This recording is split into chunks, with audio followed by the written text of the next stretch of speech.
Hey, hi, welcome back to Digit.in. My name is Vignesh, and what we have with us today is not just a new laptop model, but a new laptop make. It's called AVITA, and what they have for us today is the Liber 12.5. It's a thin and light machine, as you can probably tell from the shots. And what it's got on the inside is an Intel Core i5 CPU, 7th generation, mind you, and 8 GB of RAM. It goes without saying that the storage drive inside is a solid state one. Let's see how it did in our review though, shall we? Alright then, let's start with the build and design. According to the company's product page, the AVITA Liber 12.5 has a silky metallic body that's 5 mm thick at its slimmest point. In our view, the top, base, sides and the area around the keyboard bear a smooth, matte green finish that's pleasant to the eye and touch. The laptop's body feels both light and grippy in the hands, making it an ideal companion for hopping between conference rooms and airport lounges. It can easily be carried around in one hand without any fear of dropping. At the same time, its carefree color options make it a suitable lifestyle accessory. Opening the display with the push of just one finger is a difficult task as the hinge is quite tight. On the bright side, the tightness ensures that there's no unwanted shaking about when the laptop is used in a moving car. Sadly, the display does not fold all the way back, limiting the hinge angle to a maximum of about 135 degrees. Haters of display bezels will not appreciate the fairly thick, glossy black borders around the 12.5-inch screen. On the positive side, the display shows no sign of flex in any region. Scanning the area below the display reveals a keyboard area in the same color as the rest of the body, touchpad and power button included. Speaking of power button, it turns on the computer only when you press and hold it for about a couple of seconds, which can be confusing at first but helpful against accidental presses. Only the keys on the keyboard and the fingerprint scanner are in dull black. On paper and in the hands, the AVITA Liber seems to have a sturdy build and fashionable design that should stand the test of time. Let's move on to display. The screen on the AVITA Liber review unit appeared to deliver rich colors and sufficient brightness without any unwanted saturation or light bleed. Our test devices showed that it was capable of reproducing a staggering 100% of the colors in the sRGB color scale and a respectable 79% of the colors in the Adobe RGB color scale. While the screen seemed bright enough for sunny areas like balconies, its glossy finish often caught the reflection of overhead lights in conference rooms, making reading and overall viewing against black backgrounds a bit difficult. In summary, the display on the AVITA Liber surprisingly surpasses the quality of displays found on most other thin and light laptops in its price range. Well done, AVITA. The AVITA Liber uses two downfiring speakers for audio output, which, by the way, are comfortably ensconced behind speaker holes that resemble an equalizer graph in design. At full volume, sound from the two tiny drivers is dull and muffled at best. When I played James Blake's Radio Silence at full volume in front of my colleagues, where I could hear the sound of at least 5 computer keyboards in operation, I could barely hear the vocals. Any sign of bass output was non-existent. Music sounded completely flat. If you crave good audio quality, you'll want to get yourself a good portable Bluetooth speaker with this tiny machine. The I/O department is where the AVITA Liber disappoints everyone greatly. This green little device has one USB Type-C port with no support for Thunderbolt 3, a 3.5 mm audio jack for headsets, and a round pin power port. And that's all. The only saving grace is the bundle dongle accompanying the laptop. It supports one USB-A port, one USB-C port, and a full-size HDMI port. Unlike most other thin and lights in the same price range, the AVITA Liber forgoes essential ports for a few more millimeters of slimness. That's really quite sad. Let's move on to the keyboard and touchpad. After a couple of weeks of typing on the review unit of the AVITA Liber, I wasn't left with positive feelings about its keyboard. While the soft black keys have ample travel, given the slimness of the laptop's body, they lack the right amount of resistance required. At no point during the stroke of any key can you tell that it has reached its actuation point. This makes it hard to register keystrokes in a hurry.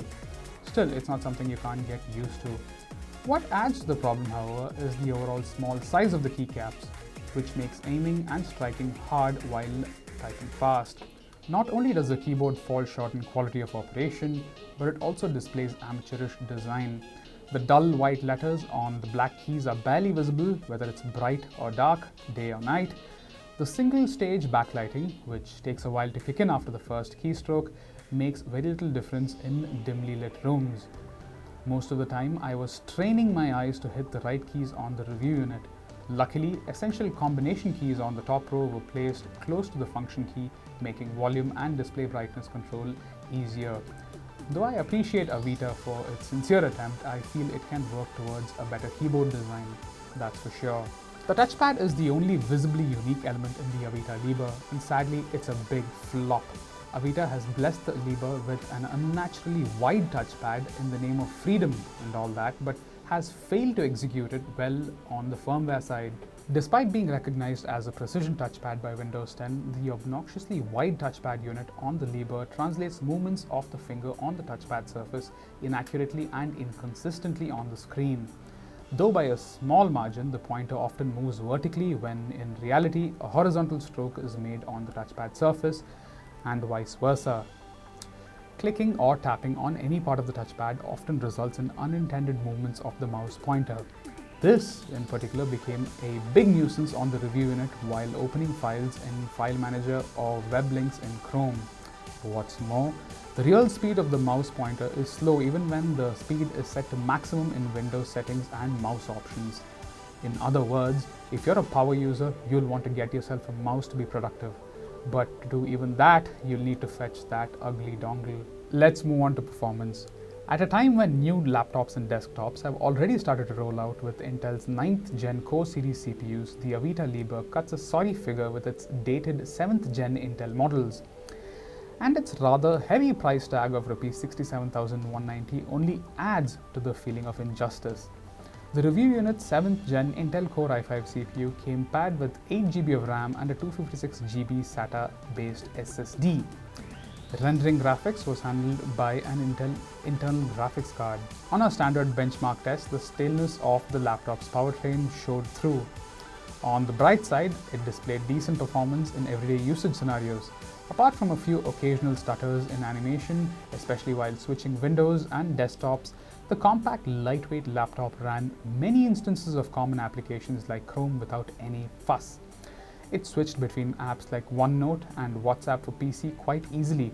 It was even able to run monitoring tools like Screaming Frog's SEO Spider tool without any hiccups. In summary, the performance of the AVITA Liber 12.5 won't be something you'll complain about if you buy it for everyday computing activities like document editing, web browsing, and online video playback. Just don't go installing video games on it or something like that. That's all. Let's move on to battery. The AVITA Liber comes with a non-removable internal lithium-ion battery, which the company claims is good for up to 8 hours of use on a single charge. On a standard battery benchmark test, the AVITA Liber scored 3 hours 37 minutes, which is not too shabby really. In comparison, the Asus ZenBook S scored about 15 minutes more, and the HP Pavilion X360 scored about 25 minutes lesser. In everyday usage scenarios, the AVITA Liber review unit lasted for about an average of 4 to 5 hours on a single charge. With Wi-Fi and Bluetooth enabled, screen brightness set to 60%, at least 10 instances of Chrome opened on the laptop, I saw the battery fall from 98 to 20% in a little under 5 hours. When I plugged in the charger, I was shocked to notice that charging back to full took close to 5 full hours every single time. Alright then, all things summed up, I think the AVITA Liber 12.5 does a few things really well. For example, it's great on build, it's great on design, and it's great on style as well. But where it lacks is in design and thought. Otherwise, it's a pretty good machine if you're going to use your computer quite rarely, quite occasionally even, and you're willing to spend 67,000 rupees or so. Alright then, that's the review of the AVITA Liber 12.5. Thank you so much for watching this video, and hit the like button below if you liked the video. See you in the next one.